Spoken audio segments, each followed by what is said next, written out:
What's going on, y'all? It is Cop Pizzle. Before we get started in this video, I want to open this up with a little prayer. Lord, hallowed be thy name. May our feet be swift. May our woos be mighty. And may our balls be plentiful. And God, I want to thank you for that waitress in St. Louis, Missouri. You know who she is. She kept calling your name for 60 minutes. And God, please take care of the Giants. Okay, that's it. Um, guys, if you're looking for some great New York Giants content the next time you're on the toilet and you want to watch a YouTube video while you're on the toilet, check out New York Revival. Okay, check those guys out. Some great New York Giants content, especially when you're sitting on the toilet. And have a look at those guys. Tell them Pizzle sent you. Uh, so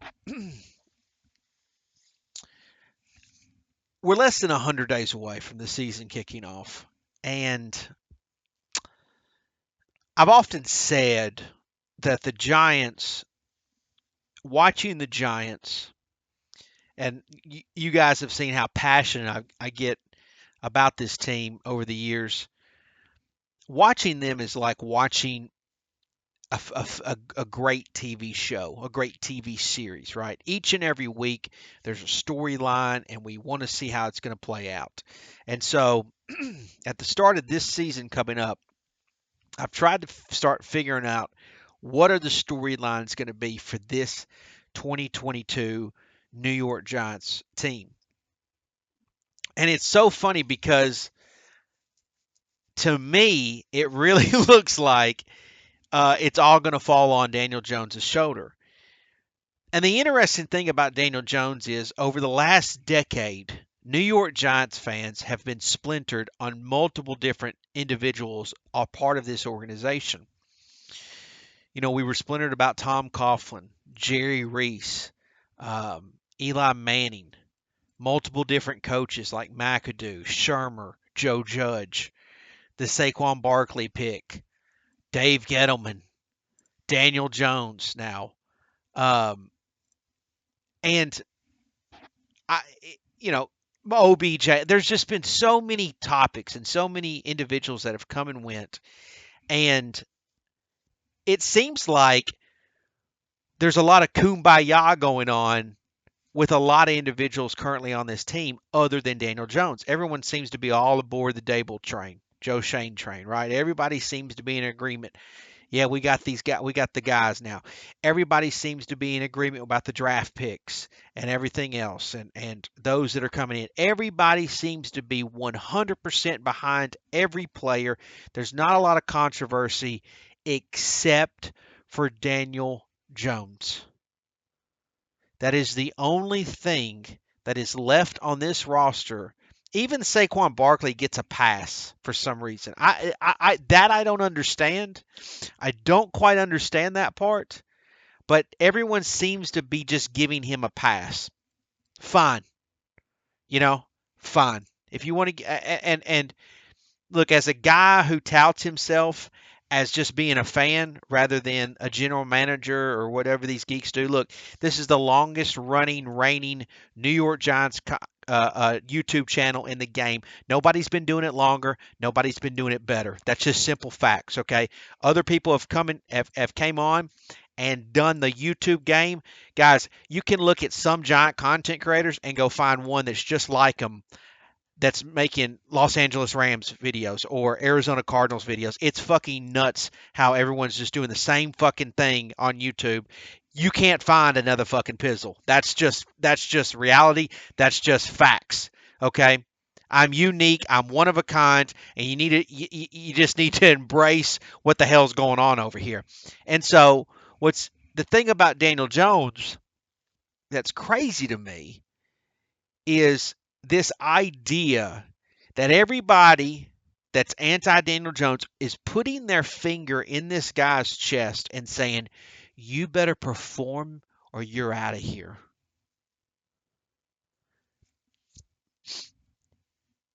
His last two coaches have been fired The general manager that most everyone said was terrible, he's out of here. The offensive line that was absolute dog shit for him a year ago is out of here. And we're not even giving this guy a chance to even fuck up the slightest bit. And look, I'm not saying me, but I'm saying there's a majority of people that are saying you don't even get a leash, pal. I mean, there's I can already tell, I can already get the sense that there's a lot of guys out there that's gonna be Tyrod Taylor nut huggers. I mean, and to me, it's fucking sick because again, I'm one of these guys that has watched the Giants last 2 seasons, albeit not great, but absolutely go to the shitter as soon as Daniel Jones was knocked out. And I don't understand why we're this way. I don't understand why we think we have the right as a fan base to act this way and to push Daniel Jones around. I mean, you guys are supposed to be a New York Giants fan. The story of Daniel Jones, to me, if I'm looking from it from a character standpoint, from a TV series or TV show, to me is such a story that I would think that New York Giant fans would embrace. This guy goes to a college where it's not a football school, Duke University, gets a great education, does all the right things. I mean, just looks like he's done a good job for 20 plus years of his life to get him to this point. He's a first round draft pick, right? He overcomes the odds of not going to a football school, still gets drafted in the first round. He comes to New York, a place that was supposedly thirsting for a new franchise quarterback. He goes out there and performs at the best ability under shit circumstances, of shit coaching staff, of shit players around him. He just goes out there and plays. And yeah, he makes mistakes and turns the ball over. Guess what? He's playing in the highest level of football with a lot of shit players around him. He then goes out and has beat rivals like the Philadelphia Eagles with a broken fucking neck. He's completely owned Washington. Washington can't even sniff his fucking jockstrap. Yeah, we've had issues with the Cowboys, but the Cowboys have been a pretty good team the last few years. And so it's amazing that we don't admire his toughness. We don't admire the fact of who he is as a person. We don't admire the fact that he's played hurt for us before and he's won games. All we do is we look at the negatives. We don't put our arms around him. We don't even defend him. Philadelphia Eagle fans shit on him. We don't even defend him. Washington fans shit on him. They don't even have a right to. We don't even defend him. Cowboy fans shit on him. We don't even defend. Like it's a joke to me. It's pathetic. And here's what's crazy. And I'm not going to put up these stupid ass graphics because I'm not here. I'm not here to make money. Okay, I'm here to talk and debate. I don't put up graphics like all these other geeks do. And it's like you go to Vegas. It's like, hey, the bright lights, come see him, come see him, come see him. It's like, how about you just tell me what it is? How about have fucking talent? Don't put flashing lights in front of my face. But I can go back. I can go look at Lamar Jackson's stats from 2021, and I can look at Daniel Jones's stats from 2021, and guess what? They're eerily similar. And if you don't believe me, go fucking look them up yourself. That's reality. And yet, no, I don't hear anybody in Baltimore pushing for Lamar Jackson to get the fuck out. Now, I understand that they're a little bit different of a player, but straight line speed, Daniel Jones can hang with Lamar Jackson. Side to side, that's a different story. But the fact is, both of them are completing 64% in the National Football League. That's reality. That's facts. Yeah, they're all, yes, Lamar Jackson has won an MVP award. But that's what I'm saying is Daniel Jones was neck and neck with a guy like Lamar Jackson a year ago. Everyone praises him throughout the league for how special he is.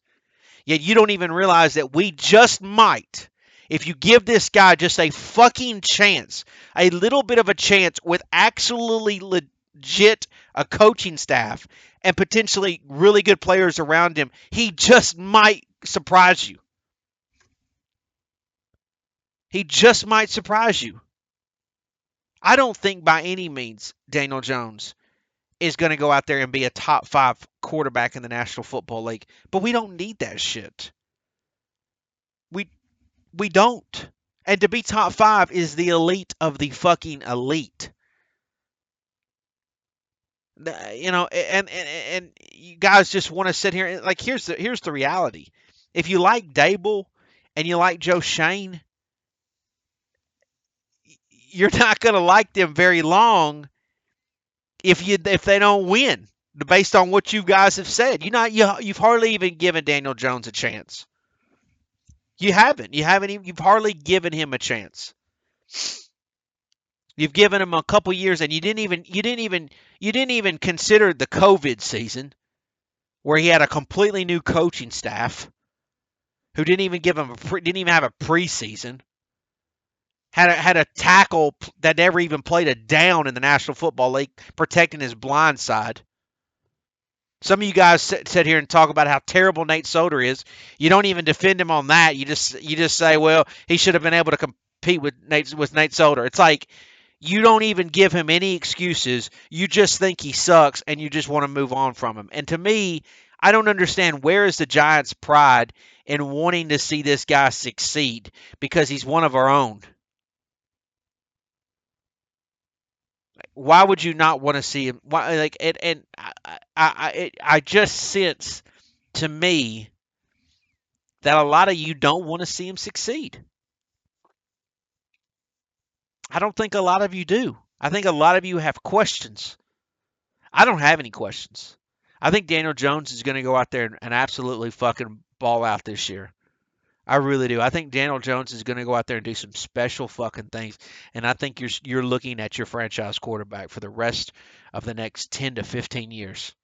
I 1000% believe that. 100% believe it. I just hope that eventually some of you guys come around and you see the talent that this guy has. You finally look at the reality that the last 2 years when he went down, so did the fucking team. And I've said this before and I'll say it again. I think Daniel Jones has been the best player on this fucking roster for the last 2 years. I think he's been the best player on the team. 100%. And even with our new additions, I know some of you guys are all lovey-dovey about a guy coming from Oregon, but I still think he's going to be the best player on this roster. I think Daniel Jones is going to continuously be the best player on the roster, and I think there's going to be a lot of players that's going to elevate his game, like Wan'Dale Robertson. I think Tony's going to help him. I think Bellinger from San Diego State's going to help him. I think these guys are going to help elevate his game, but I think also he's going to help elevate these guys' game. I think the Giants there's a lot of questions about. I know I'm going long on this video, but there's a lot of questions. It's so funny to me because I hear all these content creators say, yeah, the Giants are, 5, 6 games. They say that booger eating shit where they're picking one nose, picking the other nostrils, where they talk about, here's the floor, here's the ceiling. That is the dumbest fucking shit. I cannot stand when they say it. Makes my ears fucking bleed. They say like, oh yeah, they might win 6 games. But then they also will tell you in 2 videos later that this guy's going to have a breakout year. So which is it? Are the Giants only going to win 6 games because we have a roster full of shit players, or do we have a bunch of breakout stars on this team like Daniel Jones? Which is it? That's all I want to know. I just want to know which one it is, because I'm going to tell you right now. I think the New York Football Giants. I think their people are reluctant to say the Giants are a playoff team because of Daniel Jones. Well, I'm telling you right now, in the month of June, the New York Giants, if they stay healthy, are a playoff fucking team. I 100% believe that. 1,000% believe it. And guess what? My ass will go to Vegas again in August, just like I did a year ago, and I'm going to grab me a Super Bowl futures ticket on the New York Giants because, well, simply I can. You know what I'm saying?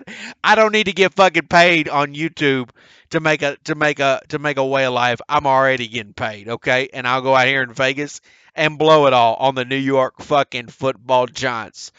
Geeks.